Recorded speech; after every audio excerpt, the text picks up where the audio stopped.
ទៅមើលរុក្ខជាតិមួយចំនួនទៀតតាមានខ្លះក៏មកមិនមកថ្មីបែកបកាត់ពូជថ្មីបាទហើយនេះចេះធ្វើណាចេះធ្វើបែកវាដាក់ក្នុងកតោបវាមានលាយដើមមលូវាបាទវាមាននេះគេហៅសារកាហើយនឹងការនេះចេះតែលាយទេហើយបងប្អូននេះគឺជាប្រតិពលិប្រតិទអានេះវាមានពណ៌ច្រើនហ្នឹងហើយស្អាតណាអ្នកតាំងលម្អអ្នកដែលយកចិត្តរុកតោໄວបាទហើយពេលមួយនេះកម្រមានផ្កាបងប្អូននេះអាមួយនេះគេហៅប្រតិទេវតាមបៃតេក៏ពិតរុក្ខជាតិមួយនេះមានច្រើនធឿបាទមានច្រើនធឿនេះសឹកតូចនេះស្លឹកមានផ្កាធំផ្កាតូចផ្កាក្រហមផ្កាឈូកផ្កាអីទូកញ្ចុងចំច្រើនតែបើខ្ញុំវិញសម្រាប់ខ្ញុំវិញខ្ញុំមានតែប៉ុណ្ណេះទេអត់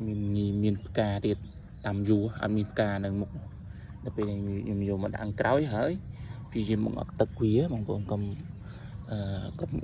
ទឹកហើយកុំឲ្យល្អស្លឹកពេកកាលណាល្អស្លឹកពេកគឺវាអត់មានផ្កាទេ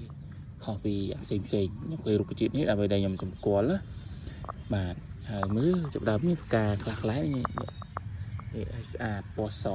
បាទស្អាតកម្របាទនិយាយនេះខ្ញុំកម្រឃើញអ្នកដាំដែរនៅសៀមរាបកម្រវាមានអាពុក្រហមពណ៌លឿងក្រហមក៏កម្រពីអញ្ចឹងគេដាំមកពណ៌លឿងហើយនឹងបាទផ្កាតូចអីក៏គេកម្រដែរដូចអានេះសអានេះហើយស្លឹកតូចហើយផ្កាតូចហើយនេះអាឌីនីមឬក៏គេហៅចំបៃតឿអ្នកខ្លះចំបៃតឿឬក៏វាមានជាប់ដូចចំបៃដែរឬក៏ចំបៃសុភមង្គលបាទហើយប្រភេទពួកនេះបងប្អូនឃើញចេះណា6 7ឆ្នាំនេះឃើញទេរាប់បានប៉ុណ្ណេះ6 7ឆ្នាំណាមានបានលឿនណាបាទនេះយូរហើយនេះគឺខ្ញុំជឿពីគេអានតិចដែរណាជឿពីអ្នកលក់នេះគេហៅក្តារពណ៌ឬក្តារក្រហមអ្នកនេះមួយទៀតសនេះពណ៌សហ្នឹងហើយមានទៀតមានប្រភេទកាទៀលមួយទៀតដែរនេះឃើញខុសគ្នាពណ៌ខុសគ្នានេះមួយទៀតដែរខុសគ្នាដែរនេះអាតូចនេះហ្នឹងហើយតែស្អីទេបងប្អូន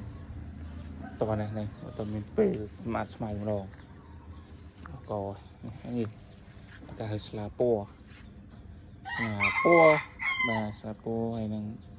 ប្រទីលគោលាន់គោអីណាហើយមានប្រទីលព្រះឈ្នះនោះចាប់ដើមតោះហើយមានលីគ្នានេះព្រះឈ្នះពណ៌ក្រហមនេះគេហៅព្រះឈ្នះបាទហ្នឹងហើយគុណបងប្អូន